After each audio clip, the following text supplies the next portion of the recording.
संयोग। प्रेम के कई अर्थ होते हैं, एक अर्थ होता है विरह। प्रेम के कई अर्थ होते हैं, एक अर्थ होता है विरह।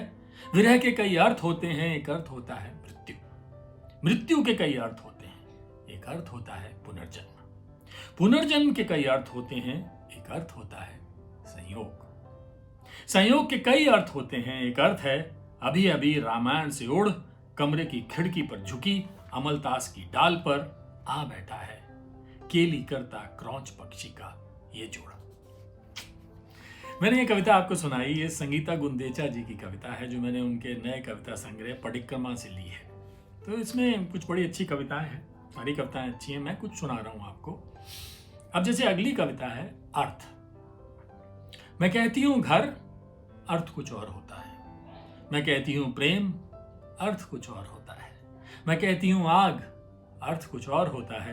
मैं कहती हूं शब्द, अर्थ कुछ और होता है। सारे नाम तुम्हारे नाम में कल्पित हैं। मैं कहती हूं तुम, अर्थ कुछ और होता है ना। मैं जो कविता सुना रहा हूं इसका अर्थ कुछ और ही है, जिसको समझना है वो समझेगा। संगीता गुंदेचा जी की कविता सुना रहा हूं। ये कविता संग्रह उनका आया है परिक्रमा, वाणी प्रकाशन से आया है। कुछ दिनों पहले मेरे पास एक कविता संग्रह आया था, रखा हुआ था। आज अचानक मेरे को याद आया तो मैंने कहा इसकी कविताएं मैं आपको सुनाता हूँ।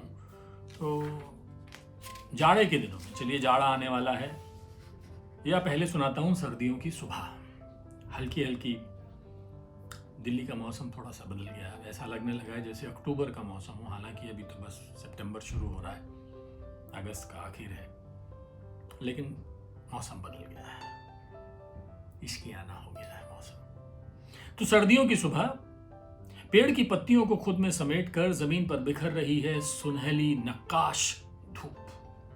आंगन में धूप सेकते माता पिता के आसपास भूरी बिल्ली के पीछे दौड़ लगाती नवयौवना की लड़खड़ाहट में थोड़ी सी तिरछी हो गई है पृथ्वी। अच्छा लग रहा है, सब कुछ अच्छा लग रहा है। ये अचानक हुआ क्या है? कुछ तो हुआ है। परिक्रमा। परिक्रमा संगीता गुंदेचा जी की कविता है। कुछ तो हुआ है, कुछ हो रहा है। जाड़े के दिनों में, देखिए जाड़े से जुड़ी हुई एक और है कि जाड़े के दिनों में पहाड़ पर गिरती उज्जवल धूप में अकेला खड़ा है शालमली वृक्ष। अपने कक्ष को निरंतर झाड़ती बुहारती असंग यौवना का पियानो हो जाता है निशब्द। सुविख्यात होने की होड़ में लगे संसार के बीच क्यों नहीं सीख लिया जाए अकेले रहने का जादू। अचानक आवाज आती है, कोई कहता है अकेले रहना सीखो अपने आप से। ये बात तो बहुत सही कही कि अकेले रहना सीखो अपने आप से। संगीता गुंदेचा जी की कविताएं मैं आपको सुना रहा हूं।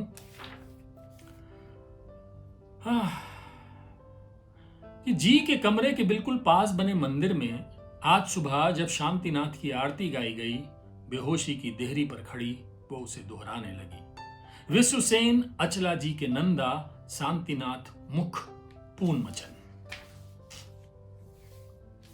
अब मैं आगे चलता हूं और कुछ एक दो चीजें आपको और सुनाता हूं। उगता चंद्रमा कि पहले लाल कांति, फिर स्वर्णाभ, फिर विरह व्याकुल तन्वी के गालों जैसा, फिर रसीली कमलनाल के टुकड़े जैसा उगता चंद्रमा अंधेरे को ध्वस्त कर रहा है। और अंतिम कविता इसकी है समय का हिरण कि खुश हो जाओ, हंस दो, गुस्सा छोड़ दो, मेरे रुक्ष अंगों को अपने अमृत जैसे शब्दों से सींच दो प्रिया, सुखों के ठौर अपने चेहरे को जरा मेरी ओर करो, ओ भोली व्यतीत समय का हिरण फिर नहीं लौटता। तो ये कविताएं संगीता गुंदेचा जी की थी। परिक्रमा नाम का उनका काव्य संग्रह आया है वाणी प्रकाशन से। पढ़िए, बेहतरीन कविताएं हैं, आपको आनंद आएगा। और क्या करना है? इश्क